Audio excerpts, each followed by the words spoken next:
छत्रपती संभाजीनगर आणि धाराशिव या नामांतराविरोधातच्या याचिका हायकोर्टानं फेटाळून लावल्यात आणि तुमचा निर्णय योग्य ठरवलाय. काय तुमची प्रतिक्रिया?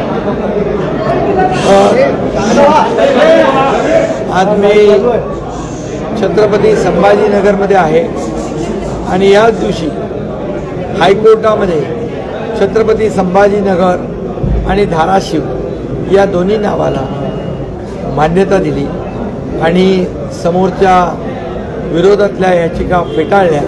याबद्दल मी तमाम संभाजीनगरकरांचं, धाराशिवकरांचं मनापासून अभिनंदन करतो.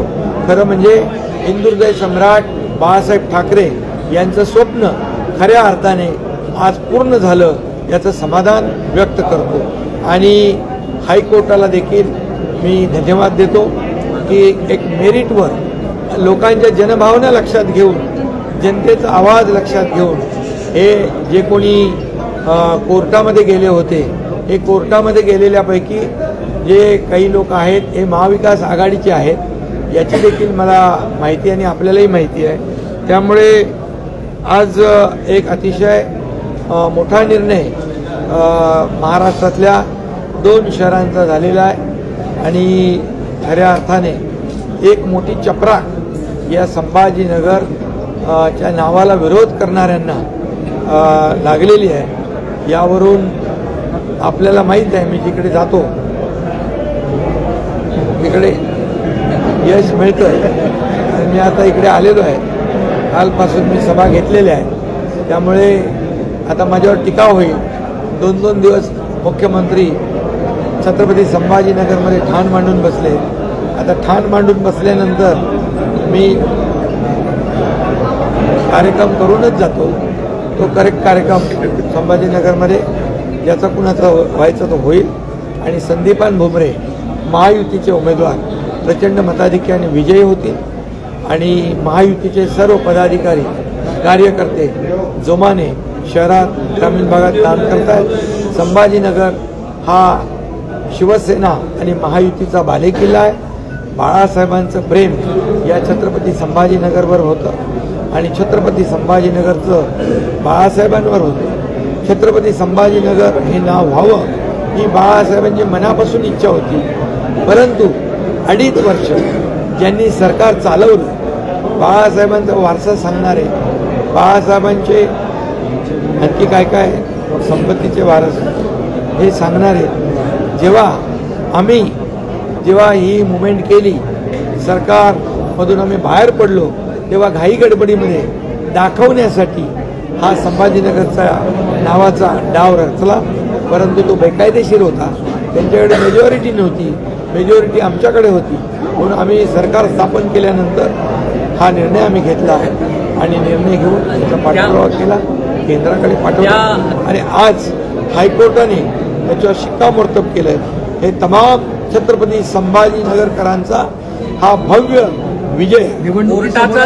कोर्टाचा जो निर्णय आला आहे त्याचा निवडणुकींवरती परिणाम होईल आणि निवडणुकींसाठी हा निर्णय या ठिकाणी आलाय अशा प्रकारचं याचिकाकर्ते म्हणतात आणि याचिकाकर्ते ह्याच्या विरोधात सुप्रीम कोर्टात देखील धाव घेणार आहेत.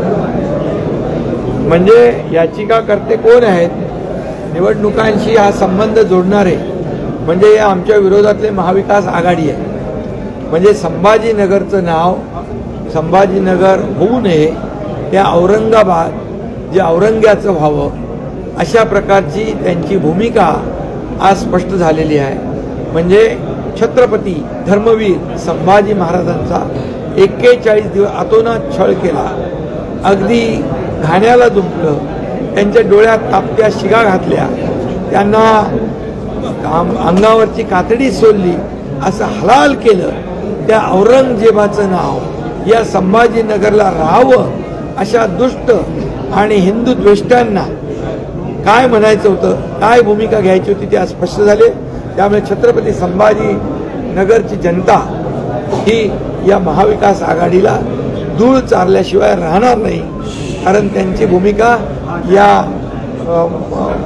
निर्णयामुळे समोर आलेली आहे आणि म्हणून जनता हे सर, शरद पवार असं म्हणाले की पुढच्या काळामध्ये ये पब्लिक है, सब जानती है आणि त्यांचा धुव्वा या निवडणुकीमध्ये संभाजीनगरमध्ये हे संभाजीनगरमधले सर्व मतदार उडवतील. सर, शरद पवार असं म्हणाले की जे छोटे पक्ष आहेत आगामी काळात काँग्रेसमध्ये विलीन होतील असं भाकीत म्हणजे ते स्वतःही विलीन होणार अशा पद्धतीचे संकेत की काय म्हणावं अजून? तसे संकेत त्यांनी दिलेत असं म्हणावं. मला वाटतं आज त्यांची म्हणजे पवारसाहेब तर मोठे नेते आहेत परंतु ते काही सूचक वक्तव्य करत असतात. आज खरं म्हणजे उभाटाची पण काँग्रेस झालेलीच आहे कारण काँग्रेसची बोली बोलू लागलेली आहे, पाकिस्तानची बोली बोलू लागल्यांच्या मांडीला लावून बसतायत.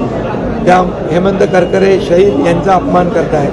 तिकडे फारुख अब्दुल्ला म्हणतो पाकिस्तान मागण्या भरल्यात का, पाकिस्तानकडे अणुबॉम्ब आहे आणि अशा लोकांच्या बरोबर गळ्यात गळे घालते. त्यामुळे त्यांची काँग्रेस झालेलीच आहे.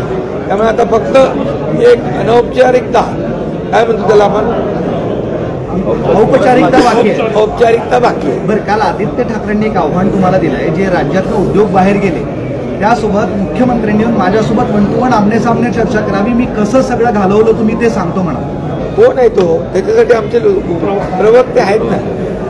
2013 बारामतीमध्ये काल जे मतदान झालं 2013 साली तुम्ही 5 आमदार घेऊन काँग्रेस सोबत जाणार होतात असाही दावा राजन विचारेन केलाय. वडट्टीवारांनी सुद्धा त्याला वडेट्टीवारांना माहित होतं का ते? वडेट्टीवार काय काँग्रेसचे अध्यक्ष होते का?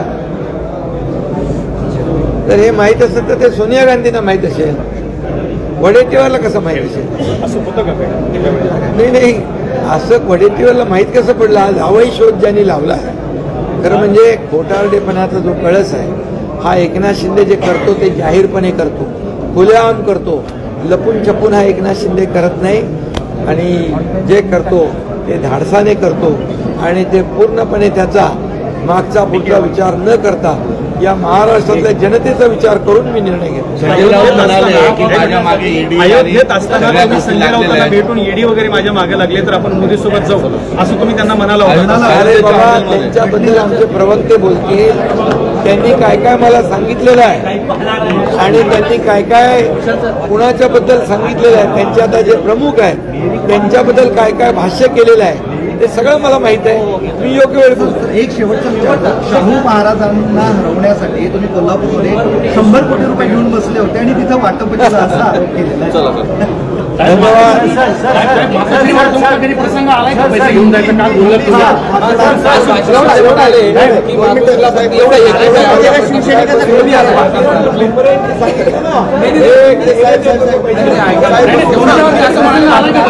तुमच्यावर आला का प्रसंग? तुम्ही म्हणाले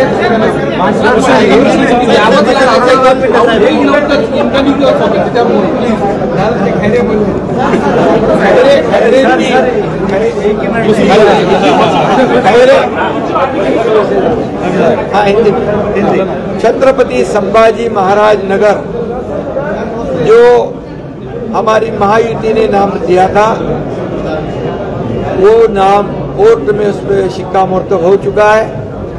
ये बहुत खुशी की बात है. मैं छत्रपति संभाजी नगर में हूँ और इसी दिन हाई कोर्ट ने छत्रपति संभाजी नगर और धाराशिव ये नाम को शिक्कामोर्तब किया है. और जो महाविकास आघाड़ी के लोग जो ये नाम होना नहीं चाहिए, ये औरंगाबाद रहना चाहिए. जो औरंगजेब ने छत्रपति संभाजी महाराज को हलाल करके उनको इतनी तकलीफ दी, आंखों में गरम सलिया डाल दी, चमड़ी निकाल दी, लेकिन फिर भी छत्रपति संभाजी महाराज ने अपना स्वाभिमान नहीं छोड़ा. ऐसे औरंगजेब का नाम इस संभाजी नगर को रहना चाहिए. ये उनकी दोगली राजनीति जो है भूमिका आज सामने आई हुई है. ये महाविकास आघाड़ी के लोग ये अभी वो छत्रपति संभाजी महाराज जी के बारे में कितना प्रेम है ये उनका स्पष्ट हुआ है. और इसलिए आने वाले चुनाव में ये छत्रपति संभाजी नगर के सब लोग इनको कहाँ भेजेंगे?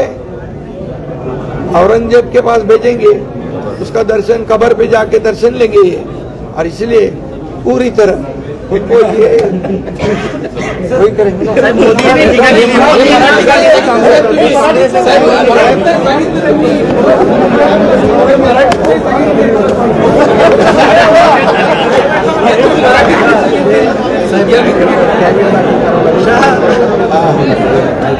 नामांतरावर काही सुनावताय तुम्ही त्यांना काय? नाही बघा, आता खरी त्यांची असलियत समोर आली, खरा चेहरा समोर आलाय की कोर्टामध्ये गेलेले पिटिशनर महाविकास आघाडीशी संबंधित आहे आणि म्हणून या निवडणुकीत जे छत्रपती संभाजीनगरला विरोध केला आहे त्यांना धूळ चारतील, जे घरी बसले त्यांना कायम घरी बसवतील आणि त्यांनी औरंगजेबाच्या थडग्यावर जाऊन फुलं व्हायला पाठवतील.